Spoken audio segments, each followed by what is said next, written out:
This is actually a really tricky question.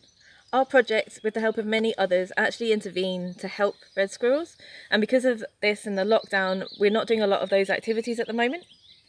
Red squirrels are under threat from the non-native grey squirrel, which is originally from America. Unfortunately, they compete for food and space, and they're really good, and they take over from the red squirrels. They also carry a disease called squirrelpox that doesn't affect them, but it does affect red squirrels, and it's actually quite lethal. A lot of the activities that we do as a project include reducing the overlap of where red and grey squirrels are found. And without this, grey squirrels are actually moving back into some of those areas and they're threatening those red squirrel populations. However, it's not all bad news. Anyone can report a sighting to our website. As people have been spending a lot more time in their garden, doing a bit more wildlife watching, and also going on local walks in the area, we've actually been getting a lot more sightings of red squirrels, and often in areas that they haven't been seen for a long time, which is fantastic. Now is a good time to keep an eye out for red squirrel kittens as well, nice and cute and little fluffy ones. And we're excited to have reports of a lot of areas that are seeing red squirrel kittens for the first time in areas where populations are recovering. One such area is actually in my region around the Stirling area, so that's fantastic news. With the lockdown in place and a reduction in our activities, it's more important now than ever that people report their sightings to the project, because it really helps us to understand what's going on in the different areas and where the populations are overlapping. You can do this by reporting your sightings to scottishsquirrels.org.uk. Thank you.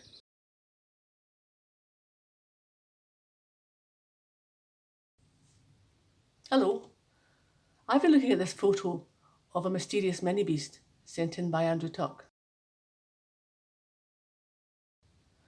My conclusion is that this is some sort of beetle larva. Like butterflies, beetles go through that whole complete metamorphosis thing, that amazing transformation from egg to larva to pupa to adult. Beetle larvae come in all shapes and sizes, depending on where they live. Those fat legless grubs you find when you're poking around in rotten wood are very possibly beetle larvae. You'll see that Andrew's has got 6 obvious legs.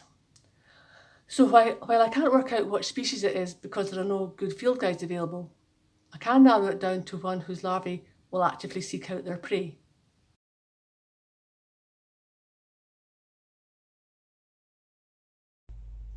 Hi Heather, thanks for your question about rabbits. So generally-ish, the rabbit mating season runs from about January to August. The females will dig out their own burrow called a stop away from the main warren, which is kind of what you've been seeing.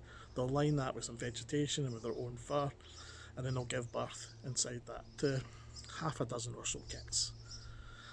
The kits themselves are born blind and hairless, and the female rabbit, the doe, will spend only a few minutes every night with them just to feed them and clean them, and then she'll seal them back up in that burrow to keep them nice and safe and warm while she's not there, and then she'll just come back daily to do that.